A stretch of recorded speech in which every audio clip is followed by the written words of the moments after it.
بسم الله الرحمن الرحیم. نن موږ راورسېدلو د میراث په طرز جدید کې د مسلې د حل کېدو طرف لره، چې په دې طرز جدید کې مسله څه رقم حل کیږي. نو د هغه دپاره څه اصول دي چې هغه اصول ته یې زده کړې. تقریبا 6 اصول دي. بیا دا ټول میراث چې کوم دی هغه ستا دپاره اسانه دی. په هغه کې یو اصل دا دی چې تا سره به کلکولیټر لازم موجود وي. هغه که دا کلکولیټر وي یا هغه کلکولیټر چې کوم دی هغه د موبایل دا وي یا د کمپیوټر دا وي، چې هر یو موجود وي، بس مسله چې کوم دی هغه اسانه ده. یو اصل چې کوم دی هغه چې زموږ سره به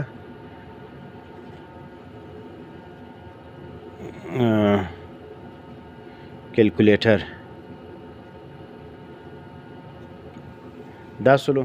دویم شی چې کوم دی هغه زموږ سره به چې شوي د میت دپاره به اوږده لیکي کاږي، دا سلو. دریم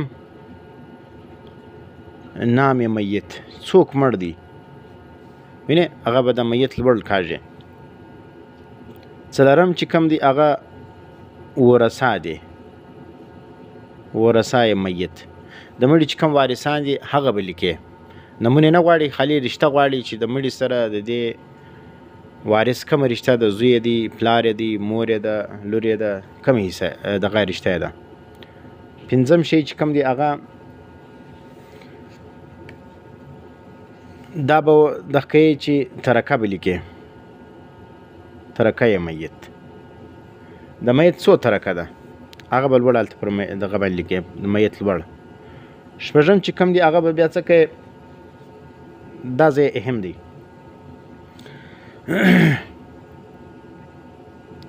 حصص میت، دغه حصص میت نه، حصص ورثه. د دې وارثانو کومې حصې دي، څونه حصې ورته ملاویږي فی وارث لره. نو د هغه دپاره چې کوم دي په قدیم میراث کې چې کوم دي هغه به موږ هغه حصې یادولې، بیا مشکل ولو.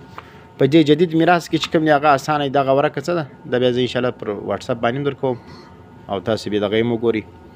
نو دلته چې کوم دی هغه چې کوم وارثان راغلي دي چې موږ هلته څه رقم په هغه مخته درسو کې وویلې اوس خاوند راغلی دی، نو د هغه حصه نصف او ربع ده او شرایط یې ګوره. د هغه مطابق چې کوم دی هغه یې بیا لاندې د میت لاندې چې کوم وارثان دي د هغو د خپلې حصې ورته ولیکه. دا ورقه چې کوم ده دا دوی ولیکه، دا به لازم د ځان سره ساتې. حصص ورثه سوله. او اووم چې کوم دی هغه به بیا ورته ګورې. اووم شی دا دی چې ګوره دا حصص به ته جمع کوې، جمع حصص. دا چې کومې وارثانو ته تا حصې ورکړې دا به جمع کوې. اوس که دې جمع کړې، دلته چې کوم د مسله ګرده د ایک څخه جوړیږي، مسله از ایک، مسله د ایک جوړیږي. دا حصې چې تا جمع کړې دا مجموعه ایک راځي که ایک نه دی. که ایک رالی خو بس کیسه برابره ده، بس بیا به مازې کلکولیټر راواخې او قاعده بیا زه در ښیم د هغه مطابق به تقسیم کړې. او که چیرې نم صورت دا دی، که چیرې د ایک سه برابر ولو بیا خو مسله مارت الحل ده.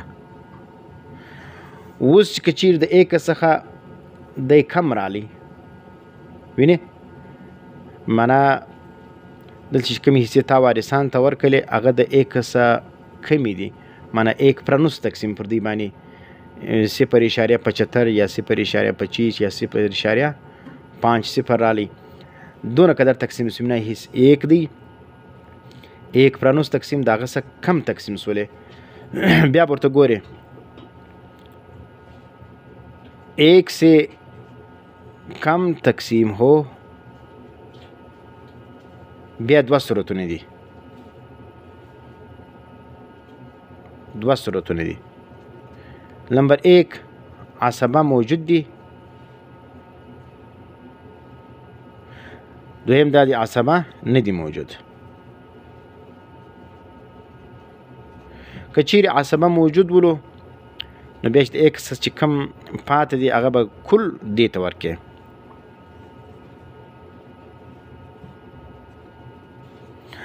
او که چیرې عصبه نو موجوده او کم پرانه تقسیم شوی نو چې کم پاته حصه ده هغه به بیا څه به کوې هغه به بیا رد کې رد علی ذوي الفروض بیا دا رد کېږي پر ذوي الفروض باندې او ذوي الفروض چې کوم دي هغه بیا دلته موږ ویلو په دې کې وینې په دې کې چې کوم دي اول په ذوي الفروض کې چې اوس ګوره څوک نشته موجود هغه یې نشي وړلی نو اوس به ته راځې بیا چا لره عصبات لره نه غلط شو چې دغه ذوي الفروض کې چې کوم دي هغه بیا ګوره ورته وګوره چې اول څوک موجوده دي وینې باپ دی دادا دی دادی دا پلانی دی کم یو موجود دی هغه باندې به څه وکړې رد به کې بیا به رد وي پر چا باندې پر ذوي الفروض باندې ښه اور بل چې کوم دی هغه لسم اصل د دې دا دی چې دلته اشاره په دې کې راځي دا اشاري نظام دی د اشارې بعد چې کوم اعداد لیکې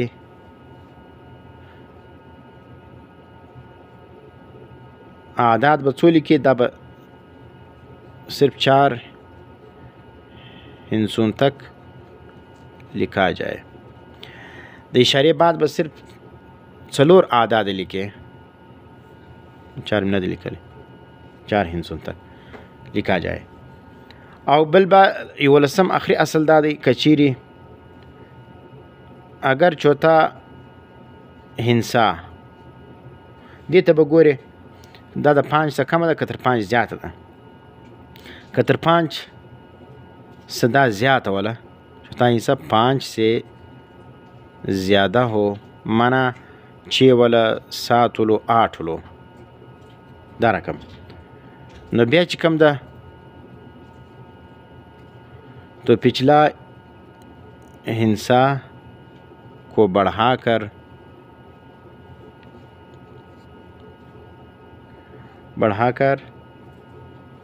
3 हिंसे लिखो बस بیا 3 हिंसे ولیکه مثال که چیرې د اشارې بعد چې کوم دی هغه دغه هنسه تر 5 زیاته وله نو بیا چې کوم دی هغه صرف 3 هنسې ولیکه خو په هغه کې چې کوم دی هغه یو جمع که مثال د 5 پر ځای باندې 6 ولیکه 6 وله دغه پر ځای 7 ولیکه او دغه وروسته چې کوم دی د اشارې بعد صرف 3 اعداد چې کوم دی هغه ولیکه بس دا زموږ د مسلې د حل کېدو طریقه سوله دا اصول دي د جدید میراث کې د مسلې د حل کېدو دپاره دا اصول چې دې زده کړل انشاءالله بیا مسله په صحیح طریقه باندې حل کې